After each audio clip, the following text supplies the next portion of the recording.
Fərzlər təbii ki, nafilələrdən öncədir. Necə ki, ilahi hədisdə Uca Allah Subhanahu va Taala buyurur ki, qulum əgər mənə nafilə ibadətlərlə yaxınlaşarsa, mən onun görən gözü, tutan əli, yeriyən ayağı olaram. Əgər məndən nəsə istəsə istədiyini verərəm, məndən sığınacaq diləsə ona sığınacaq verərəm. Deməli, bu hədisin ikinci hissəsi, təbii ki, birinci hissəsi hər kəsə bəllidir ki, fərzlər mütləqdir yerinə yetirməliyik və bu qaçılmazdır. Və bəzən insanların nafilələrdə, müstəhəblərdə səhlənkarlıqları olur, amma insan düşünməli ki, nafilələri etmək Allah Subhanahu va Taala'nın sevgisini qazanmağa səbəbdir. Necə ki, Allah Azza və Cəllə buyurur ki, görən gözü, yeriyən ayağı və həmçinin onu tutan əli olaram. Yəni, bu hədisin mənası ondan ibarətdir ki, Allah Subhanahu va Taala səninlə bərabər olar. Məiyyə xassa deyilən bir şey və xüsusi birliyi, bərabərliyi var ki, görəndə yalnız halalını, mübahını görürsən, haramından uzaqsan və haramına əl uzatmırsan, haramına tərəf getmirsən. Səbəb nədir? Nafilələri əməl etdiyinə görə Allah Subhanahu va Taala beləcə insanı öz qoruması ilə qoruyur və öz birliyi ilə, öz xüsusi birliyi ilə onunla bərabərdir. Ondan xəbərdardır. Və ona görə də insan nafilələri yerinə yetirməyə çalışmalı və nafilə deyib tərk eləməli deyil, sünnə deyib tərk eləməli deyil. İnsan bilməlidir ki,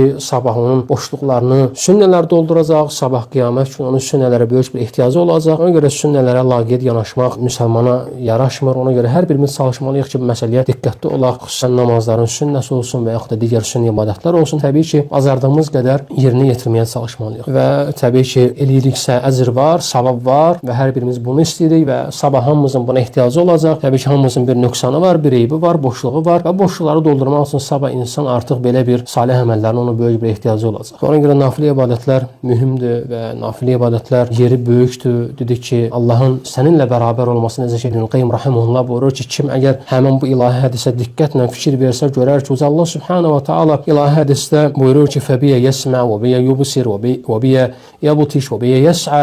Allah Subhanahu va Taala bu ki, mənimlə eşidər, mənimlə görər, mənimlə tutar, mənimlə hərəkət eləyər. Deməli, Allah Subhanahu va Taala'nın səninlə xüsusi bir bərabərliyi, bir birliyi var. Ona görə də İbn Qayyim rahimehullah buyurur ki, həmin bu bi kəlməsi, ərəb dilində olan bi hərf-cəri, hədisdə keçən bu hərf-cər əzəmətli bir hərf-cərdir, əzəmətli bir kəlmədir ki, Allah insanla bərabər, insan ilə bərabərdir, xüsusi birliyi var. Kim əgər bu bərabərlikdən uzaq düşərsə, deməli o insan qəm, qüssə, kədər içərisində olar. Kim əgər Allahın xüsusi birliyi, bərabərliyi həmin insana olarsa, ona uzaqda olanlar yaxınlaşar, çətinliklər asanlaşar və həmçinin bütün müşkilləri, problemləri həll olmuş olar. Və ona görə də dedik ki, bunun səbəbi ondan ibarətdir ki, insan nafilələri yerinə yetirib hətta Allahın sevgisini, Allahın məhəbbətini qazansın. Və belə olarsa, Allah Subhanahu va Taala buyurur ki, "Fəbiyə yəsmə və biyə yubsir və biyə yabtiş və biyə yəs'a." Hamısında biyə.